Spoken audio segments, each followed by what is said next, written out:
You hear a lot of, we're making this game for Japan, and then, maybe in their mind that makes them put the focus on Japan, but I think the market is a lot more global than it used to be, and a good game is a good game, and so I don't think we saw anything especially Japanese about the projects that we've worked on recently. It's just more like, okay, yeah, these guys are making the game they want to make, and it happened to be that this game touched the hearts of people overseas as well because they're good games, period.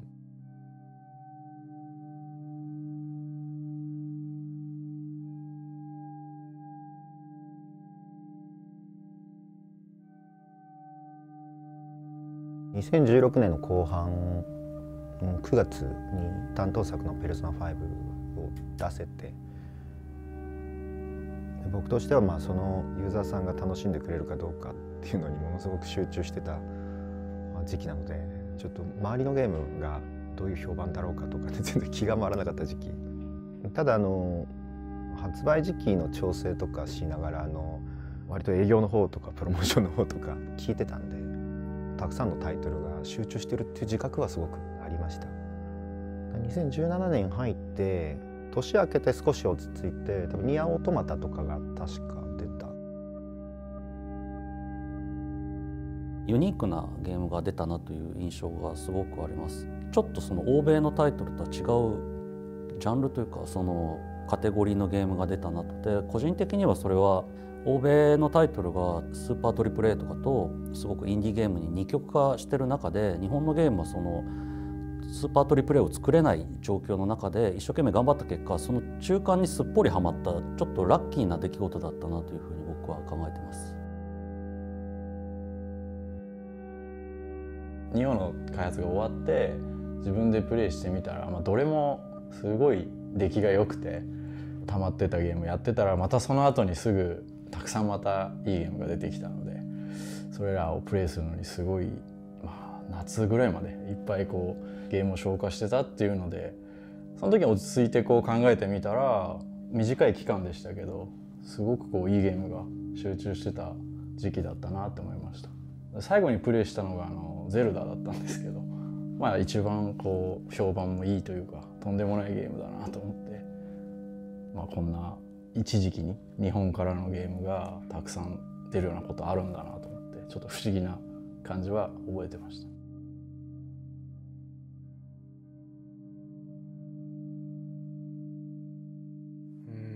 言われてみればそうなのかなっていう気はするけれども、あんまりその時期に限定的にすごいいい作品が日本からたくさん出てきたっていうようなことは正直思ってはいなかったです。自分と近い例えばクリエイターたち、例えば、上田文人さんとか富山圭一郎さんとか、たまに会う人たちはたまたま同じ時期に何か発表が重なるねっていう、そういう話はよくしてたんだけど、特に上田さんとはねよくシンクロするんですよ。もう一番最初のレズの時もイコとシンクロしてたし、その後もねよく重なるんですよね。なんでそんな話をしながら笑ってたぐらいで、あんまりでもそれ以外意識したことはなかったですね。日本はちょっとやっぱり今のアメリカとかヨーロッパと少し違う状況だと思うんですよね。この過去何年間か振り返ると、結構スマートフォンのゲームがすごく多くて、芸術的なゲームとか解像度の高いゲームっていうのがみんなの中で忘れ去られた、僕は空白の何年間かがあるような気がしていて。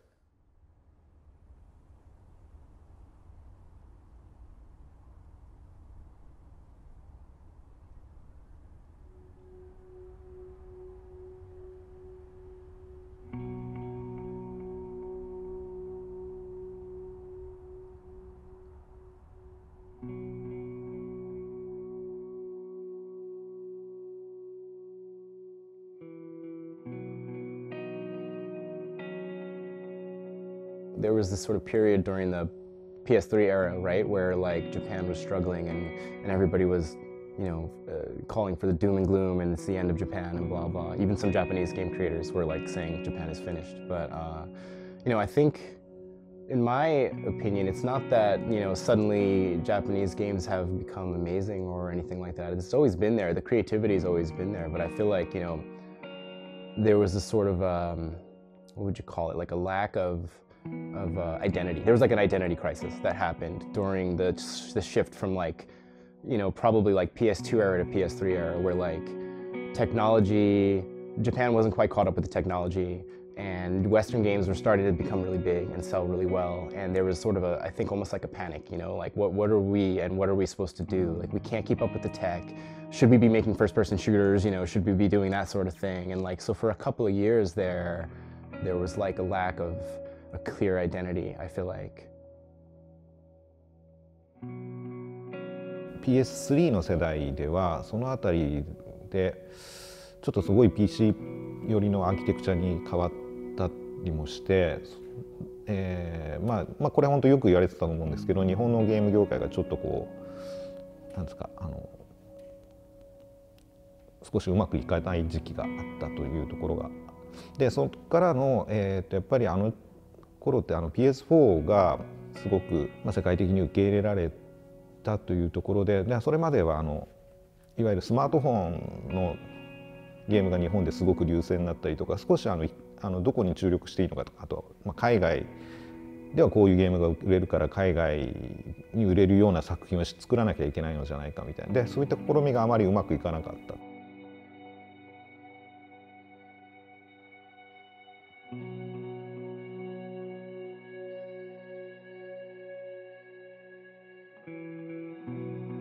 一時期日本はやはり全世界に売らないといけないということで、欧米のゲームを模倣する時期があって、そこの欧米のゲームっていうのが例えばリアリティであるとか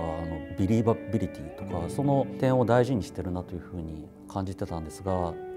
一方で日本の例えばグラビティデイズとかトリコっていうのはもう少しそういうリアルっていうことをあまり重きを置かずに、全体としてのこうイメージであるとか、そういうこの雰囲気を伝えるっていうことにフォーカスしたのかなと。で、昔から日本人ってアニメとか、浮世絵からそうなんですけど、あんまりちゃ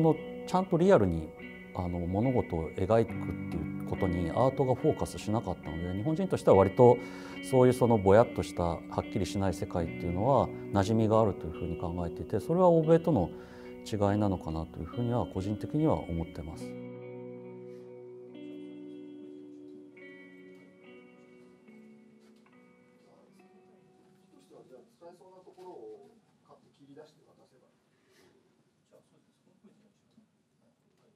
みんなに好かれようとしてみんなに嫌われるっていうようななんか標語っていうかものづくりの時の標語みたいのがあって、なんか有名な方が多分書かれた本で読んだことがあって、たくさんの人に好かれようとしていろいろ盛り込んだりとかアレンジするんだけど、結果誰からもそれは好かれないというか埋没しちゃって好かれないみたいなので、確かにそうかもしれないな。で僕がアトラスのゲームが好きでアトラスに入った理由も、みんなに好かれようとしてないなって、なんだけどどうしてもこういうような作品性じゃないと面白くないっていうような人がいて、なんかそういったものづくりっていうのってすごく芯があって面白いなと思ってたんでアトラスでやってて、なかなかそれだけにこだわってるとさすがに生きていけないんですけども、どっかで芯をそういうふうに自分たちの足元っていうか、何が好きでどういう作りをしていけば別にそれが、大勢に好かれなくてもいいやっていうような、そういう気構えみたいなものが結果的に今のなんか時代には、なんか割とそういうのが大勢の人に刺さるような時代に逆になってきたのかなって感じはします。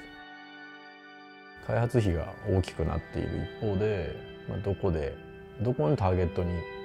ていくかっていう部分はどの会社もやっぱりすごく考える時期だったと思うので、プロジェクトが立たない、プロジェクトが規範されないっていう時期は結構長く続いてたと思っていて、実際お客様から見てもあんまり新しい新規のタイトルが出ない時期っていうのは結構あったと思うので、そのあたりの時期はクリエイティビティをどれだけ持ってても発揮できないっていう状況が結構続いてたのかなっていうふうには感じていますね。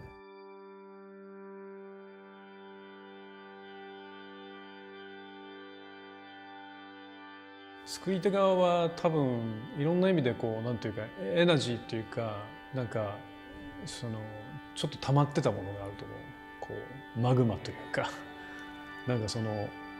新しいものを生み出そうとかやっぱりその新しいテクノロジー使って新しい表現とか体験を作ろうとかなんかそのこのエネルギーがガーッと溜まっていった時にちょうどその、VR とかそういうものが出始めてでみんなのそのユーザーとかプレイヤー側のこうアテンションがちょっと変わった時にいいタイミングでそれがミートしたっていう考え方はできますよね。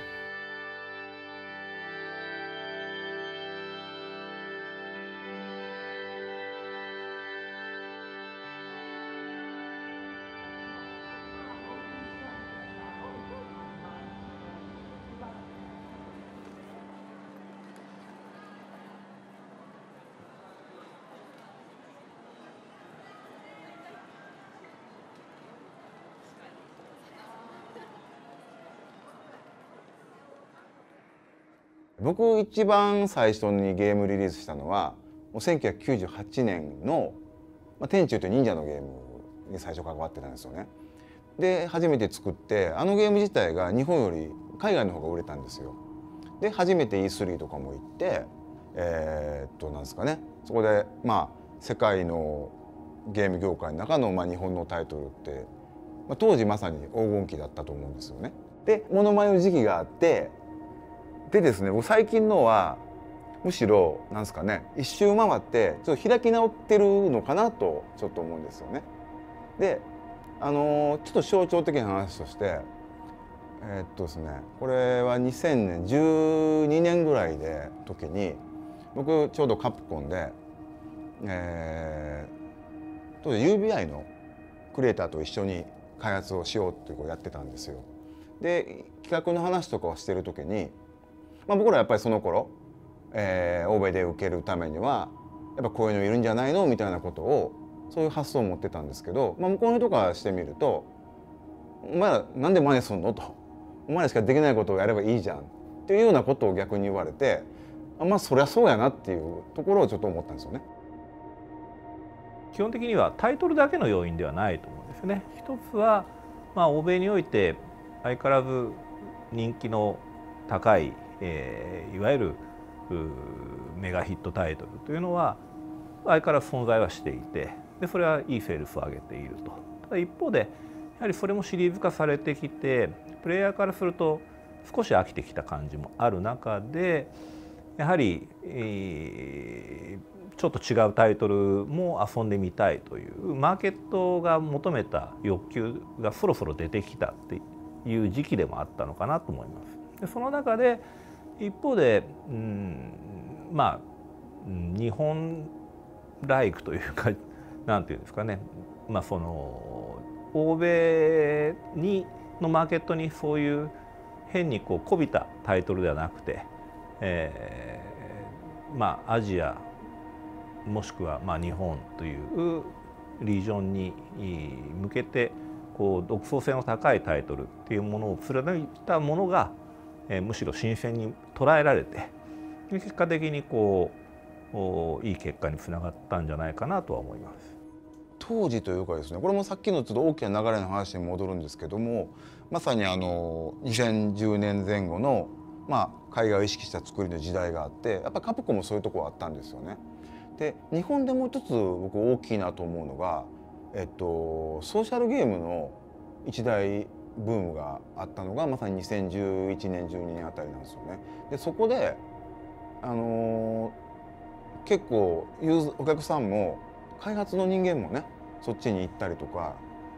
なんですかねコンソールってもうあんまり未来ないんじゃないかなみたいな空気感が一瞬あったと思うんですよ。でその時代にそっちに行かずに残った人たちっていうのはむしろやっぱりいや俺はもうコンソールやっていくんだっていうその魂っていうんですかねそういったところを持ってたのはあったんじゃないかなと思いますよね。でそれがちょうど出てくるのはやっぱり2016年あたり17年になるじゃないですか。やっぱり制作体制が変わったかなというのはありますね。なんていうんですか本当に昔からのスクラッチ文化というか全てを一から自分らで作るっていうのではなくて、やっぱりその、アンリアルとかユニティとかに代表されるようなゲームエンジンとかをうまく作って、そのあたり、日本っぽい絵柄も今では全然、そういったゲームエンジンでも作れるというところで、本当に昔はちょっとその大きくなる制作規模に対してこうちょっとこうどうしても追いつかないというか、チームの体制がっていうところが今は本当に再整備されてきて、混乱なくコンスタントに作れるようになってきたなと思います。開発の規模が大きくなっていってて、俗人的なことだけじゃやっぱりヒットしないというところで、マネジメントだったりなんですかね、開発のワークフローとかですね、そういったところがいろんな会社で見直されてたりした時期でもあったので、そういったものがこう結実したのが最近のいろんなタイトルのヒットだったりにつながっているのかなとは感じています。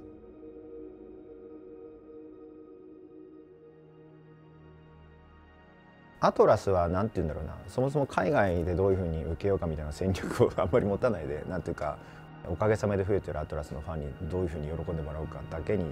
ペルソナ5も集中して作ってたので、ちょっと他のなんていうかアトラスよりも大きいその会社とは違うかもしれないんだけど、なんか僕の方で見てるとなかなかなんだろうな、リクープっていうか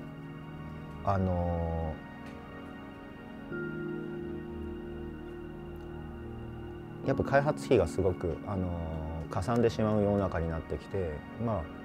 一般的には業界の中でもその海外市場も一緒になんか損益計算していかないとなかなか国内だけだとペイできない。なので望む望まぬにかかわらずにどうしてもワールドワイドグローバルなゲーム作り、それでもなかなかうまくいかないケースもあって、なのでちょうどそういった排出の地の中でいろんなクリエイターの皆さんが足元っていうかですね、自分たちはどういうゲームで育ってどういうゲームを好きでどういうものであれば心から作ってる人たちもなんか面白いと思えるような作品になるのかみたいな、そういったような原点回帰というか、向こうのユーザーに受けたら嬉しいなという希望は持ってましたけど、あくまで特に龍が如くで言えば日本のユーザーを満足させることが一番、作品を魅力的にしていくこと、ブラッシュアップしていくことにつながることなので、むしろもともと作品を始めたきっかけがワールドワイドっていうものを目指さないということで、始まったのがコンセプトでしたし、そのコンセプトをやはり変えちゃいけないと。逆に変えないことがなぜか、ユニークに見えて海外で結局売れるきっかけになったっていうのは皮肉だなとは思いますね。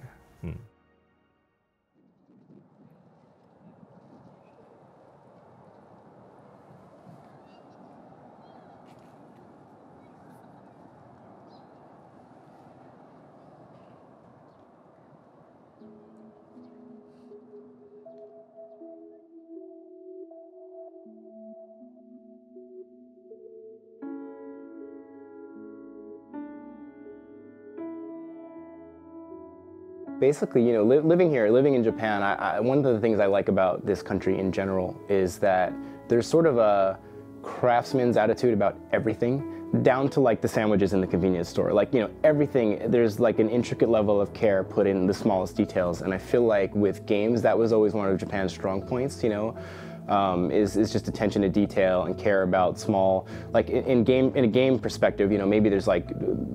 the mechanics of like action game or battle design are like super meticulous to the point that like they actually are really well done. Like this sort of spreads over all areas of game design, and I feel like that's always been one of Japan's strengths. Another is art direction and music. I feel like those are also areas where Japanese creators really excel. Maybe some of that is my own personal taste. I grew up loving Japanese games. I've been playing Japanese games my whole life. I've been living here for like almost 18 years now. So I'm kind of surrounded by it too. But I feel like those are You know, if I had to put a point on what makes a Japanese game, it's not, you know,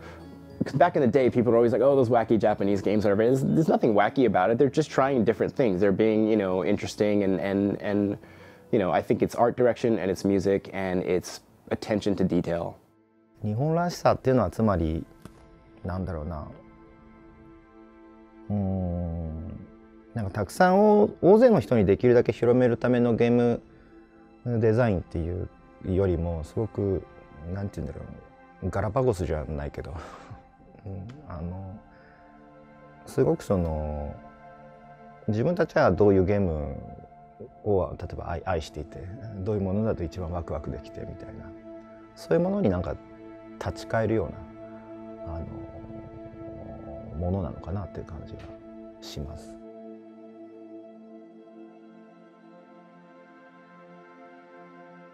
よくねラーメンに例えるんですけど、日本のなんかラーメン文化ってあって、丼一杯になんか形が割と決まってるじゃないですか。なのでなんか海外向けにアレンジされた日本の人が例えばこれはラーメンじゃないよとかこの味は違うよっていうんじゃなくて、割とその日本の中でその発展した食文化みたいなものがそのまま海外の人たちにそのものとして食文化の面白いユニークさとかも含めて味はもちろんですけれども受け入れられてる例とかもあるので、そういうものなのかなっていう感じがします。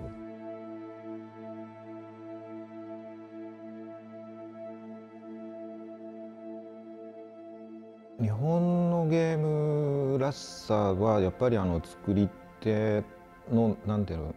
か内なる世界が現れやすいっていうところにあるのかなと思っていて、といってもその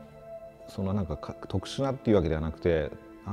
僕ら作り手世代の年代的にやっぱり少年期にこう日本のコミックアニメーションでそういうのが本当に絶大ななんていうかなんかもうみんなの共通の体験としてあって。でそういったものの中で自然とこう、ドラマ作りとかキャラクターのなんかこう立て方とかそういったものはなんか本当に特に何か意識してっていうよりはキャラクターって主人公とはこうあるべきだとかは自然に出てくると、そういったところが、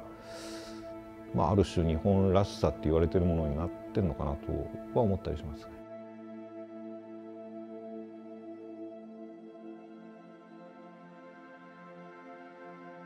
非常にそれも難しいんだけど日本的なものを作ろうと思ってはいないんですよね。本当にその日本的なものも例えば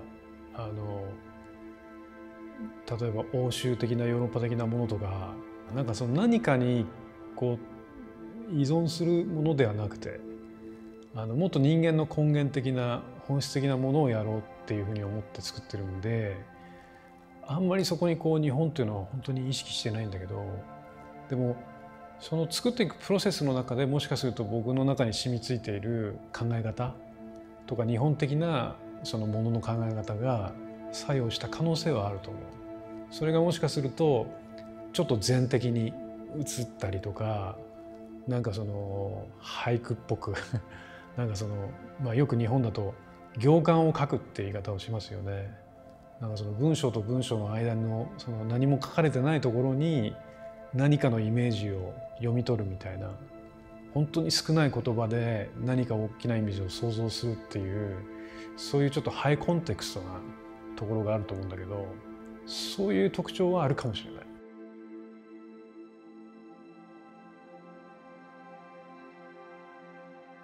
非論理性っていうのをちょっと挙げたいなと思ってます。っていうのは実際僕は、海外にいろんな人と仕事する中で特にアメリカ人が顕著なのかもしれないんですけども、彼はやっぱりすごく論理的に合理性に基づいてものを考えるんですよね。バイオハザード7でも割と結構合理的じゃないことは、やってるつもりなんですよね。例えばゲームの中盤で選択する場面があるんですけども、あれもあった方が面白いじゃんぐらいのノリで考えたんですけど、それこそ向こうのライターとか撮影監督がいるんですよね。持っていくとまず「Why? なぜこんなことしなきゃいけないんだ」こういうことをやったら連発されるんですよ。一つはやっぱり主観だからこういったことをやりたいっていう部分がものすごく大事だと思っていて、さっきの俗人っていうところもそうですけど、やっぱりディレクターだったりプロデューサーだったり各作ってるメンバーがこういうことをやりたいっていう部分がすごく大事だと思ってて、それがないと、ゲームって別になくても人が死ぬわけでもないですし、そういったところでちゃんとこだわったものを作れないとお客さん喜んでもらえないっていうのは感じるので、そこは常に意識してゲーム作るようにはしてます。でもう一個がやっぱりそこの対極にあるんですけど、客観性とか客観の部分で、やっぱりお客さんを無視して私たちはこういうのを作りたいからってだけだとなかなかうまくいかないっていうことはすごくいろんなタイトルでも私も失敗で経験してきているので、そこはちゃんとこちらのやりたいことっていう主観とお客さんがこういうものを求めてる、こういうことをやりたいんじゃないかっていうのを両方の目で見ながらそこのバランスを取っていくっていうところはいつもゲームを作るときに考えていることですね。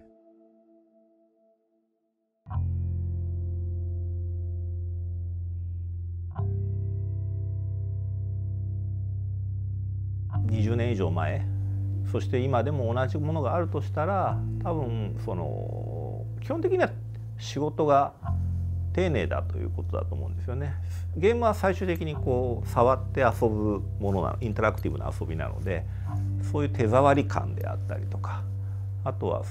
グラフィックスにしても欧米のグラフィックスも綺麗ですけど、やはりこだわるポイン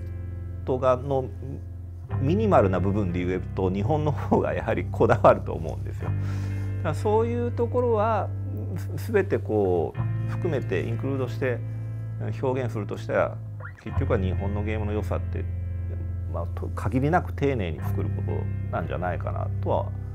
僕は思いますね。スケール的に言うと負けちゃうんだけど、丁寧さっていうのはスケールとまた違う評価なので、僕はやはり日本のゲームの魅力はそこにあるのかなと思います。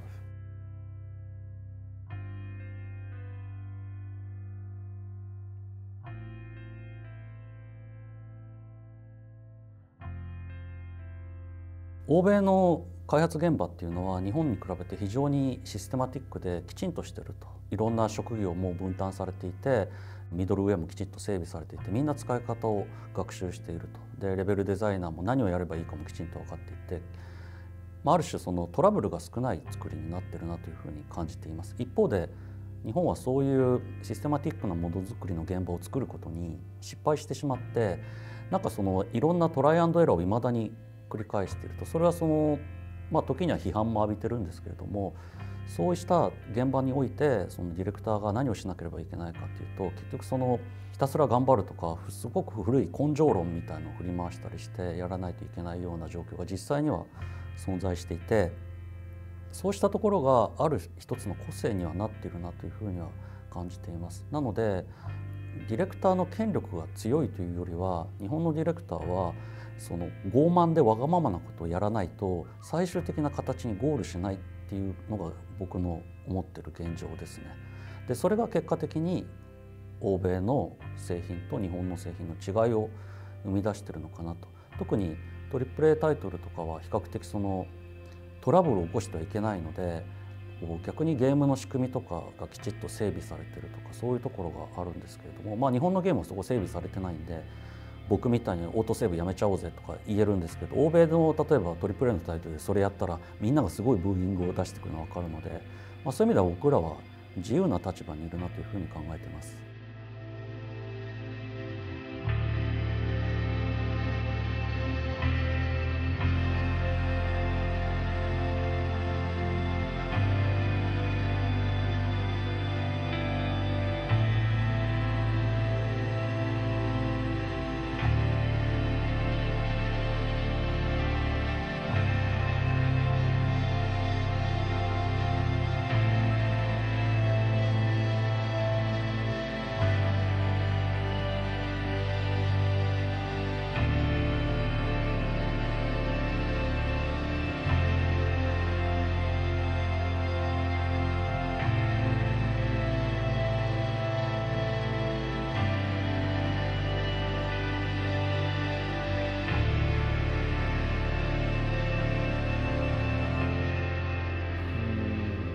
ゲームっていうそのフィールドで新しい体験、新しいストーリーテリングを作るためにどうすればいいのかっていうことをすっごい昔から考えて悩んでいろいろトライしてるんだと思うんですよ、みんな。なんかジャンルとかは関係なくて、こういうものを作る、でそれが結果的にこういうジャンルになるっていうなんか考え方じゃないかなと思う。だからきっと話しててもまあ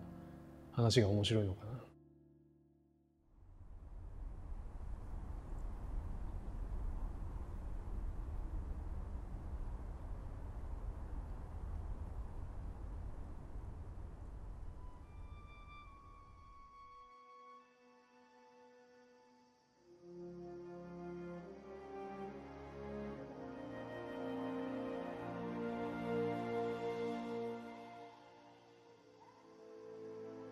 We worked on Try, we worked on 4, and then we worked on World. And we're all big Monster Hunter fans here, and we've been really into the series forever. And we always knew that it wasn't just a fluke that it was huge in Japan. It would pick up in the West eventually, but there were a number of barriers to get through, right? They had to make the game more user-friendly. It demands a lot of time and patience. You kind of need like a Sherpa. You need like a senpai to like kind of guide you through the first few hours while you're playing. With World, I'm not surprised at all that it's doing so well. In fact, I'm super happy, but it's not like suddenly this one did a bunch of stuff that the previous ones didn't. They've been gradually getting, you know, more and more accessible, more and more user-friendly, more and more Western-friendly with each new release. But I think a huge part of this one is just the platform. Like, people have been craving like a proper next-gen, you know, home console version of Monster Hunter for years. And I think the choice to put it on modern platforms was a huge step towards making it big in the West. And it's super exciting because it's like they're Capcom's best-selling single title now ever. It's pretty cool. 僕たちが開発を始めた時というのは、スカイリムとかウィッチャー3とか、そういうこういわゆるオープンフィールドで、スケール感を感じながら遊んでもらうようなタイトルというのがたくさん出ていた時期でした。そういうゲームを検証させてもらって、私たちのその生態系を作り上げるゲームにしようというコンセプトに照らし合わせた時に、広さよりも密度っていうものをしっかり濃く構築していって、一歩歩くといろんな発見があったりとか、いろんなものを利用しながらハンティングができるような環境っていうのを作って、密度で勝負する方が、よりこう私たちに合っているなというふうに感じましたので、その時の時流からするとちょっと逆の形ではあるんですけれども、限定された形でも密度の方を取ったタイトルにしていこう、そっち側によりコストを割いていこうというふうな判断をかなり最初の方にしましたね。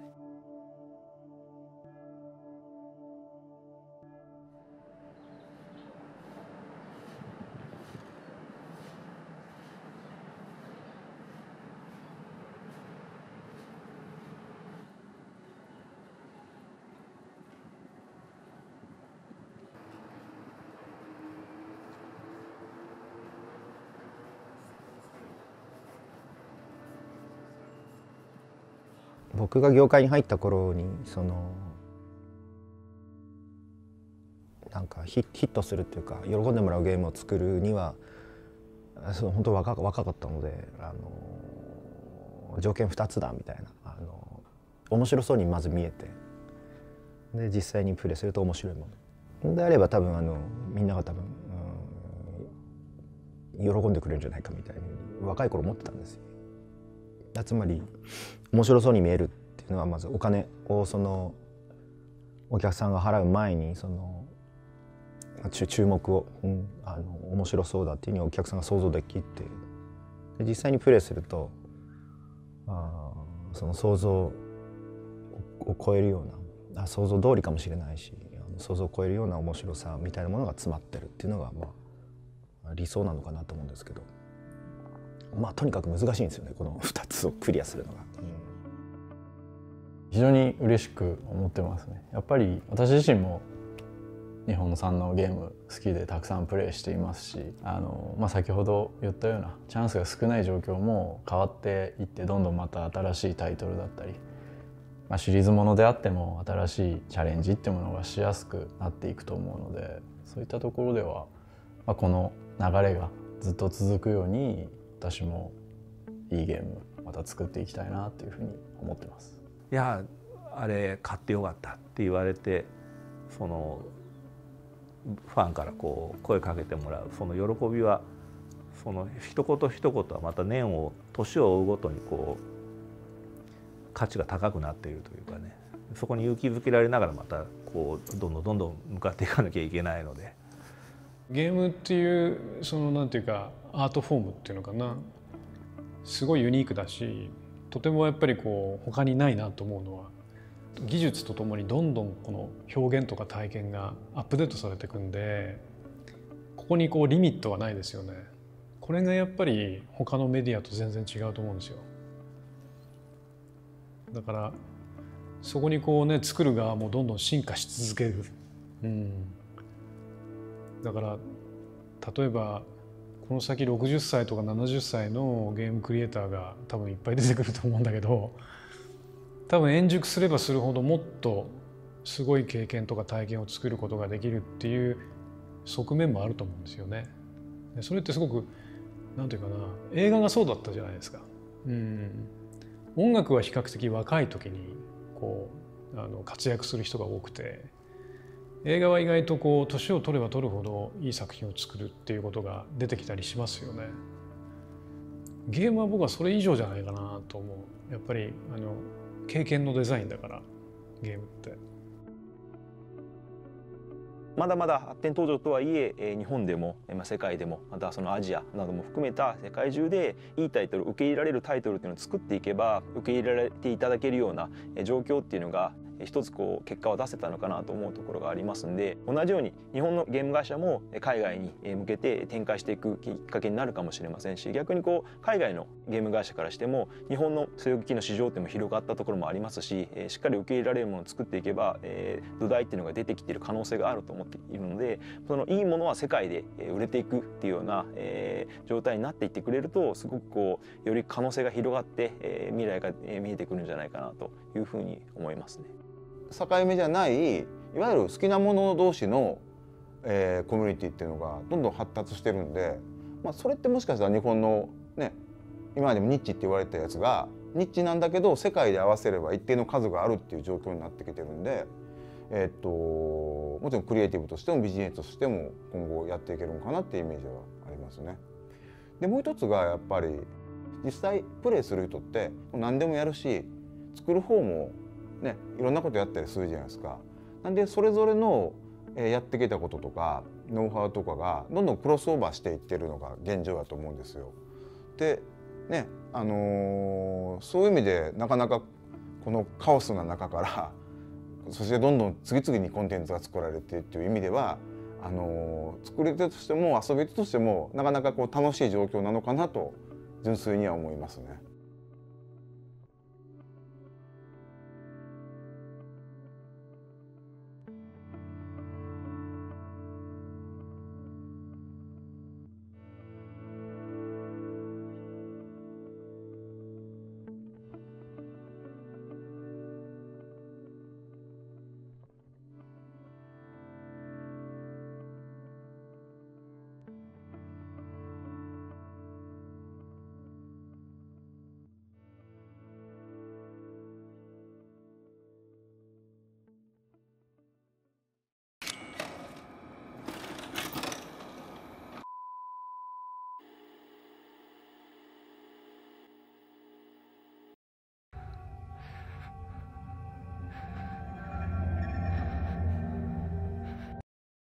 こんなんで大丈夫ですか？はい。